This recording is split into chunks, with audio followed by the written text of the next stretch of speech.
Hello everyone, आज हम कर रहे हैं आपका चैप्टर 7 जिसका नाम है फेयर प्ले। तो इस लेसन के 3 पार्ट्स हैं। चैप्टर काफ़ी बड़ा है लेकिन उसके साथ ही इंटरेस्टिंग भी है। तो चलिए स्टार्ट करते हैं बिना किसी देरी करे। Jumman Sheikh and Algu Chaudhary were good friends. Jumman Sheikh और अलगू चौधरी थे जो वो अच्छे मित्र थे। So strong was their bond of friendship that when either of them went away from the village, the other looked after his family. उन दोनों की फ्रेंडशिप इतनी अच्छी थी कि अगर कोई एक गांव से बाहर जाता था तो दूसरा उसकी फैमिली की देख रेख करता था। अगर कोई उनमें से अगर एक बाहर गया तो दूसरा देखता रहता था। But both were greatly respected in the village. दोनों ही गांव में क्या थे, अच्छी खासी उनकी इज्जत थी गांव में। Jumman had an old aunt who had sum property. Jumman की क्या थी, एक आंटी थी, एक चाची थी जिसके पास कुछ प्रॉपर्टी थी। This she transfer to him on the understanding that she would stay with him and he would look after her. जो उनके पास प्रॉपर्टी थी उन्होंने वो जुम्मन के नाम कर दी, ये सोचकर कि ये मेरा आगे ध्यान रखेगा।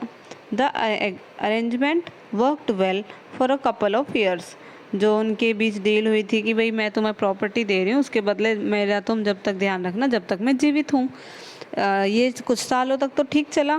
Then the situation change. लेकिन फिर क्या हुआ, सिचुएशन बदल गई। Jumman and his family were tired of the old relative. Jumman और उसकी फैमिली उन चाची से परेशान होने लगी। Jumman became as indifferent to her as his wife, who clutched even the little food that the old lady wanted every day. अब क्या हुआ, जुम्मन और उनको वो एक बोझ लगने लगी और जुम्मन की वाइफ क्या करती थी, उसे थोड़ा सा भोजन देती थी और उस पर भी वो चिढ़ती थी कि ये क्यों ही खा रही है। She swallowed these insults along with her food for a few months. कुछ टाइम उसने क्या किया, खाने के साथ साथ वो इज्जत भी सही। But patience has it limits. कहते हैं ना भाई, सब्र की भी कोई हद होती है। तो एक दिन क्या होता है, सब्र उसका कहते भाई हाँ इतने दिन से सब्र रख रखा था। तो अब क्या होता है, one day she spoke to Jumman. एक दिन क्या किया, उसने जुम्मन से बात की।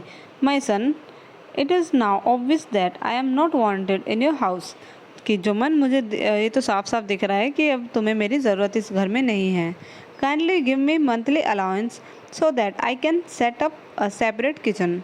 तो इसमें प्रॉब्लम की बात नहीं है, तो कृपया करके तुम मुझे हर महीने मेरा जो वो होता है हर महीने जो मेरा खर्चा होगा वो तुम दे दो, जिससे कि मैं अपना अलग किचन बना लूँगी और उसमें अलग खाना पीना कर दूँगी और तुम्हें कोई दिक्कत नहीं होगी। My wife knows best how to run the house.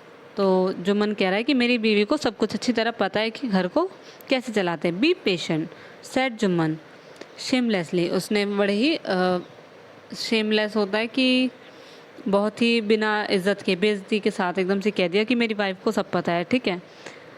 This made his aunt very angry and she decided to take her case to the village panchayat. ये सब सुन के उनकी चाची को बहुत गुस्सा आया और उन्होंने सोचा कि अब मैं इस केस को ग्राम पंचायत में ले जाऊंगी, क्योंकि उन्होंने मना कर दिया कि मैं तुम्हें खर्चा भी नहीं दूंगा और वो खाने पीने में उनके साथ चिकचिकबाजी करते थे। For many days, the old lady was seen talking to the villagers, explaining her case and seeking their support. तो कुछ दिन तक क्या देखा गया कि वो ओल्ड लेडी, उनकी चाची जो थी, वो घर घर सबसे बात करती दिखी और अपनी परेशानी सबको समझाती हुई दिखी, ताकि पंचायत में सब उनके सपोर्ट में खड़े हो। सम सिंपथाइज विद हर, कुछ ने उसको सिंपथाइज करा, उनको सांत्वना दी कि सब ठीक हो जाएगा ऐसे करके। अदर्स लाफ्ड एट हर, कुछ हंसे उसके ऊपर। And few others advise her to, और कुछ ने क्या किया, एडवाइस दी। क्या एडवाइस दी, make it with the her nephew with and his wife. कि थोड़ा कोई बात नहीं, तुम थोड़ा झेल लो। कुछ ने ऐसे कहा, कुछ ने हंसा, कुछ ने झेलने के लिए कहा, कुछ ने उनकी हिम्मत बांधी कि ठीक होगा सब। At last she came to Algu Chaudhary. Last में क्या करा, वो अलगू चौधरी के पास गई और उससे बात की। यू नो, फिर वो क्या कहते हैं, अलगू ने क्या बोला, यू नो चाची, Jumman is my best friend. तो आपको पता है कि जुम्मन मेरा बेस्ट फ्रेंड है। How can I go against him, तो मैं उसके विरुद्ध कैसे जा सकता हूँ। Alagu said but it is right my son. तो अलगू ने तो ये बोला, लेकिन अब चाची क्या कह रही है कि तुम सही कह रहे हो माई सन।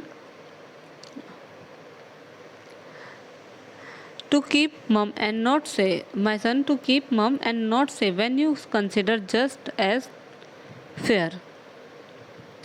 तो वो कह रही कि तुम ये बात तो ठीक कर रहे हो, लेकिन तुम क्या तुम इसे सही मानते हो? वो जो मेरे साथ कर रहा है वो न्याय संगत है? क्या ये सही रहेगा? तुम चुप रहोगे, ये सब देखते रहोगे? The old lady said, come to the panchayat and speak the truth, she said. Algu didn't reply but her words kept ringing in her ears. तो चाची क्या कह के चली गई कि हाँ तुम फ्रेंड तो हो, लेकिन क्या तुम्हें लग रहा है कि ये सही है? क्या तुम इसे न्याय संगत मानते हो कि अगर तुम चुप रहोगे और कुछ ना कहोगे क्या ये न्याय होगा?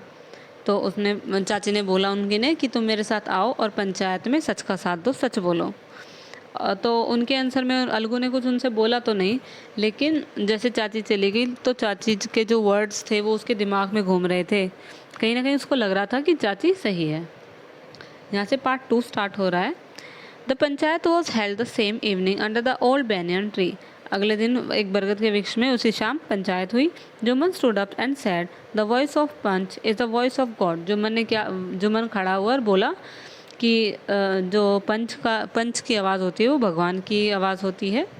Late my aunt nominate the head panch, I will abide by her decision. तो उसने क्या कहा कि पंच की आवाज़ परमात्मा की आवाज़ होती है.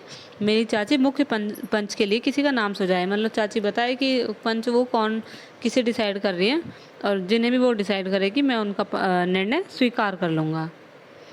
The panch knows neither friend nor enemy. तो अब चाची क्या कह रही है कि पंच ना किसी का दोस्त होता है ना किसी का शत्रु होता है. वट डू यू से टू अलगू चौधरी, तुम अगर अलगू चौधरी मेरा पंच हो तो तुम्हारी क्या राय है? द ओल्ड लेडी अनाउंस करा ओल्ड लेडी ने, चाची ने. फाइन रिप्लाइड, जो मैंने क्या रिप्लाई करा कि okay fine. Hiding his joy over this unexpected piece of luck. तो उसने अपने आप को लक्की समझा और वो मन ही मन खुश हो रहा था कि वो तो मेरा फ्रेंड है. उसने बोला फाइन, और अपनी खुशी छुपाते हुए कि मैं तो बहुत खुश हूँ कि अलगू इन्होंने सिलेक्ट किया है. चाची, you are aware of my friendship with Jumman, said Algu. Algu ने कहा कि चाची तुम मेरी जुम्मन और इसकी जुम्मन की फ्रेंडशिप के बारे में सब जानती हो. I know that, replied the aunt. Aunt ने बोला, चाची ने बोला कि हाँ मुझे पता है, but I also know that you will not kill your conscience for the sake of friendship. तो उन्हें बोला कि हाँ मैं जानती हूँ, लेकिन मुझे पता है कि तुम अपनी अंतरात्मा को नहीं मारोगे, यानी कि जो सही है वो सही बताओगे, फ्रेंडशिप के लिए सही को गलत नहीं बताओगे. तो God lives in the heart of panch and his voice is the voice of God. तो पंच के दिल में परमात्मा विराज करते हैं और पंच की आवाज़ परमात्मा की आवाज़ है. And the old lady explain her case. ये इतना कहने के बाद ओल्ड लेडी ने अपना केस सबको बताया. Jumman, Algu said, you and I are old friend. Jumman ने कहा कि मैं और तुम पुराने दोस्त हैं. Your auntie is as dear to me as you. तुम्हारी आंटी भी मेरे लिए इतनी ही है जैसे कि तुम्हारी आंटी है, तो मतलब मेरी भी वही है.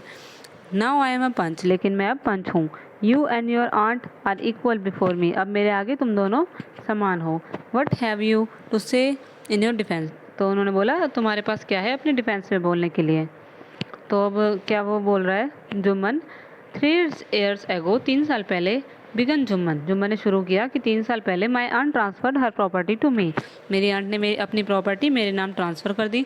आई promise to suppose her as long as she live. मैंने उनको प्रॉमिस किया कि मैं उनको सपोर्ट करूँगा, मतलब उनका खाना पीना उनको दूंगा जब तक कि वो जीवित है. I have done all I could. जितना मुझसे हो सका मैंने किया. There have been a couple of quarrels between me and my wife but I can't stop it. कुछ अभी क्या हुआ, कुछ दो एक लड़ाइयाँ भी हुई है मेरी और मेरी वाइफ के बीच में, लेकिन मैं उन्हें नहीं बंद कर सकता. Now my aunt is claiming a monthly allowance from me. This is not possible. तो मेरी आंट क्या कह रही है, मंथली अलाउंस मेरे से मांग रही है और ये पॉसिबल नहीं है. That's all I have to say. यही है मेरे पास कहने को. That's all. Jumman was cross-examined by Algu and others. Then Algu announced, "We have gone into the matter carefully. In our opinion, Jumman must pay his aunt a monthly allowance, or else the property goes back to her. तो अब क्या हुआ, उन्होंने पंचों ने आपस में बारीकी से पूछताछ की और फिर अलगू ने घोषणा करी कि हमने मामले में सावधानीपूर्वक सोचा है और हमारी राय में जुम्मन को अपनी चाची को या तो मासिक खर्चा देना चाहिए या फिर उसकी प्रॉपर्टी वापस दे देनी चाहिए। तो now the two friends were seldom seen together. अब क्या हुआ, वो चीज़ ख़त्म हो गई, उन्होंने तो वो सुना दिया अपना जो भी था फैसला, लेकिन उसके बाद से क्या हुआ, अब वो दोनों फ्रेंड कभी साथ में नहीं दिखे। The bond of friendship between them was broken. जो उनके बीच में फ्रेंडशिप का बॉन्ड था वो टूट गया था। In fact Jumman was Alagu's enemy and wanted his revenge. लेकिन अब क्या था, जुम्मन का जो अलगू था, दोस्त था, वो उसका बहुत ही बड़ा शत्रु बन गया था, जिससे वो अब बदला लेना चाहता था। यहाँ से आपका part 3 start. Days passed and as ill luck would have it, Algu Chaudhary found himself in a tight spot. दिन बीतते गए और दुर्भाग्यवश क्या हुआ, अलगू एक संकट में फंस गया। One of his fine pair of bullocks died. जो उसके 2 बैलों की शानदार जोड़ी थी उनमें से एक मर गया। And he sold the other to Samjhu Sahu. तो एक जो उसके 2 बैल थे, मतलब उनमें से एक मर गया, तो जो एक बचा उसने उसे साहूकार को भेज दिया, साहूकार नहीं सॉरी समझू साहू को भेज दिया। एक cart driver of the village. जो एक कार्ट ड्राइवर था उसी गांव का। The understanding was that Sahu would pay the price of bullock in a months. तो और बीच में क्या हुआ कि उन्होंने बोला कि उन्होंने एक बैल उनको भेज दिया, लेकिन जो साहू ने ख़रीदा था उसने बोला कि इसके पैसे मैं 1 महीने के अंदर चुका दूंगा। It so happen that the bullock died with in a month. लेकिन फिर क्या हुआ, एक बैल था जो वो 1 महीने से पहले ही मर गया। Several months after the bullocks death. जब बैल को मरे हुए काफ़ी महीने हो गए, अलगू रिमाइंडेड साहू और the first money he hadn't yet paid. तो अलगू ने उसे याद दिलाया कि तुमने अभी पैसे नहीं दिए हैं जो बैल तुमने ख़रीदा था उसके। Sahu got annoyed, very annoyed. I can't pay you a penny for the wretched beast you sold me. मैं उस बेकार जानवर की तुम्हें एक पाई भी नहीं दूंगा। He brought us nothing but ruin. उसने मुझे घाटे के सिवा कुछ नहीं दिया। I have a bullock, use it for a month and then return it to me. तो उसके बदले वो क्या कह रहा था कि मेरे पास एक बैल है, तुम उसे ले जाओ और 1 महीने उससे काम करवा लो और फिर उसे मुझे वापस दे देना। No money for the dead bullock, he said angrily. उसने बहुत गुस्से में कहा कि मरे हुए जानवर का मैं कुछ नहीं दूंगा, ऐसा उसने बहुत गुस्से में बोला। Algu decided to refer the case to the panchayat. Algu ने डिसाइड किया कि पंचायत में वो केस ले जाएगा। For a second time in a few months preparation for holding the panchayat were made. कुछ ही महीनों में दोबारा पंचायत बैठने के लिए तैयारी होने लगी। And both parties started meeting people seeking their support. और दोनों पार्टीज क्या करने लगी, लोगों से मिलने लगी और उनका सपोर्ट मांगने लगी। अपने अपने मतलब होता है ना अपने कि भाई तुम मुझे सपोर्ट करना, देखो मेरी स्टोरी ये है, उसने मेरे साथ ऐसा किया। नेक्स्ट है the panchayat was held under the old banyan tree. Algu stood up and said, the voice of the punch is the voice of the god. Let Sahu nominate the head punch. I will abide by his decision. वो कह रहा है कि पंच की आवाज़ परमात्मा की आवाज़ होती है, तो साहू जिसको भी नॉमिनेट करेगा, पंच जिसको भी बनाएगा, मैं उसकी जो उसका डिसीजन होगा उसे मान लूँगा। Sahu saw his chance of post in the name of Jumman. तो साहू ने एक बार भी ये चांस मिस नहीं किया और उसने जुम्मन का नाम ले दिया, क्योंकि उसको पता था कि वो तो उसका दुश्मन है। अलगू हार्ट सैंक एंड टर्न पेल। अलगू एकदम से उसका दिल थोड़ा धड़कना बंद हो गया और वो पीला पड़ गया। But what could he do. लेकिन अब वो क्या कर सकता था, उसने उस टाइम जो किया था वो अपने सच का साथ दिया था। Now the moment Jumman became head panch. अब क्या करा, जुम्मन हेड पंच बन गया। He realize his responsibility as जज। लेकिन अब वो जज बन गया तो उसे अलग ही रिस्पॉन्सिबिलिटी फील हो रही थी कि मैं एक जज हूँ। And the dignity of his post his office. उसे पंच बनकर अपनी रिस्पॉन्सिबिलिटी का आभास हुआ। Could he seated in the high place have his revenge now. तो वो सोच रहा था कि क्या मैं अब इतने ऊंचे पद पर बैठा हूँ जिसका काम है न्याय करना, यहाँ मुझे अपना रिवेंज लेना चाहिए।